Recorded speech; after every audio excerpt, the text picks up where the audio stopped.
You already know I had to fix the Amazon tripod. You're gonna be with us for a long time, but I need you to stay stable. I just put reinforcement tape on top, and then in the middle there was still some white, so I just used permanent marker to black it out. And it looks good as new. Might just put it up on Facebook Marketplace to sell. Despite May feeling like a super long month, at least in my opinion, I didn't really document too many things this month actually.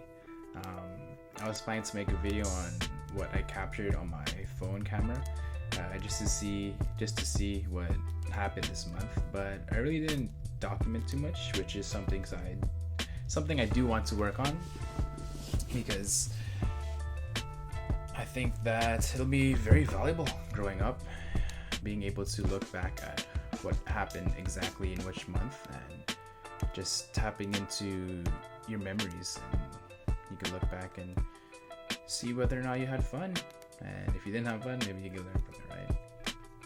So the first thing we have is a picture of Birkenstocks. My family loves their Birkenstocks. Each of us has at least, I think, 2 pairs, whether it be for outdoor use or indoor use or both.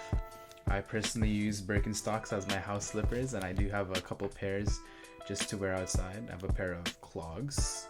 I have the rubber ones, and my house pair is Arizona, I believe. But super good shoe. If you do have flat feet, I think it's a great shoe because it provides support, and it's just like a hard sole. Do get the hard sole if you want to get Birkenstocks, because I think it'll just shape your feet better and they'll last. They're super stylish in my opinion. I think they look dope, and the clogs are hot right now. If you can grab a pair, do definitely try to take a look and see if you like it. One really nice pair is the Stussy Birkenstock Cloud. I think it's corduroy, so it will be pretty hot during the summer, but if you're able to stick it out to winter, I think it'll bang. Just wear it with some shorts. I actually have an outfit inspo from Ice Cube in Boys in the Hood. Probably put it up somewhere here. I don't want to recreate, but he does hold a bottle of whiskey, some type of liquor. I'm obviously not going to be doing the same, so I'm probably going to hold a water bottle, and that'll be the look for the summer, I think. My head is really big, and I don't think this camera angle is helping either, because when I'm leaning forward, my head is right on top of the screen, and I don't think it's a good look. The second picture I have is a meal that I ate. I think it was close to the end of May, probably like around the May 20s. But I'm trying to eat cleaner right now, eat some more just basic plain meals that'll replenish me and give me nutrients. So chicken/fish, and then rice. I usually eat white rice, sometimes I eat brown, but usually white. And then my vegetable choice would be broccoli, sometimes asparagus, mostly broccoli. And this particular day, I just thought, I just had a great workout. I'm gonna replenish myself and refuel myself. I made a big meal, and man, did I overestimate. As you can see in the picture, the broccoli is already a big. It's a big portion.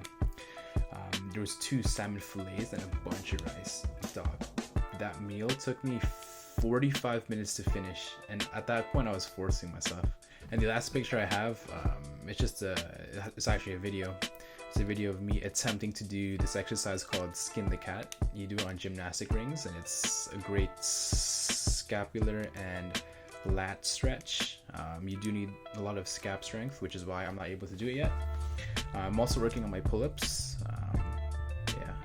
Pull-ups can be tricky, especially with getting your scapula in the right spot to put your back in the optimal position for lifting yourself, rather than lifting with your shoulders when you're straight up, which is what I was doing initially. So it really slowed down my learning process of the pull-up, but should be good. I'm on a deload week right now. Oh, by the way, it seems like I'm talking serious about this, but I'm not a professional in terms of fitness or nutrition, so please take whatever I'm saying with a pinch of salt, a grain of salt. Grain of salt. I mean, you don't have to really take my advice at all. I'm just sharing my experiences. But the gymnastic rings have been going great for me this year. After this week, I'm going to be starting a more concrete program, so a push-pull legs program with the rings. A problem I do have with the rings is that it's very hard to work legs, so you have to stick to bodyweight exercises when you're doing legs in a ring-based program. The only thing you can really use the rings for is like assisted pistol squats or assisted shrimp squats. I can't say my S's. But yeah, I'll probably update you guys every couple weeks or so to show you guys the progress of the ring journey.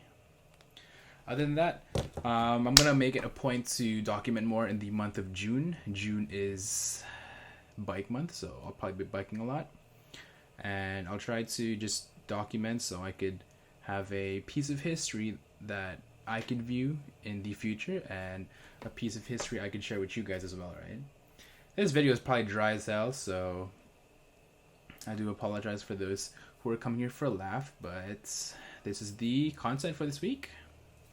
Thank you guys. I'm gonna put 2 basketball talk clips. I'm not even sure how often I'm gonna do that because I'm really just a fan, not an analyst. I'm not a professional viewer of the NBA, but yeah, if I enjoy the game or there's a crazy game on that day, I'll probably do a little talk just so I can include it at the end of the video. But here is the formal end of the video, and if you don't want to listen to the basketball talks, you can end here. Thank you for watching.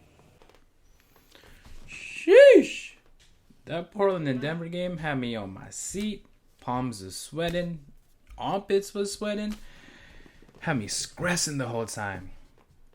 And that man, Damian Lillard, I don't know what it is with him, but he cannot miss. I think he made I don't even know how many. 15 points in the last 10 minutes? It sounds weird to say 10 minutes because the game did go double OT. But that man had no help from his team. I think Melo missed 2 shots. CJ was not good the whole night. And Rocco missed 2 point-blank shots. One of them being a layup and one of them being a dunk. I don't know if he was trying to be a hero and put a show or specs, but I don't know, man. Dame did it all tonight, but couldn't get it done. Denver did play well, though. Towards the end of the fourth quarter, they was making every 3-point shot. Austin Rivers, Monte Morris, and it seems that whenever Jokic got the ball, he was always able to take it to the rack and score. But it is a bit sad to see Dame not able to take a win on road tonight, especially considering his performance, right? He needed a shot to tie the game, and I don't even know how to describe it. He had this crazy, I think MPJ was guarding him. He had this crazy crossover, spin around, step back 3, and it went in. Every time that man had the ball in his hands, my jaw was just dropping because I just expect the ball to go in. But yeah, crazy game. Yeah, I'm not an analyst or anything. I'm just a fan of the NBA, so of course my analyses or review won't be professional. I'm just giving my thoughts and opinions on the game of basketball, right? It's a shame.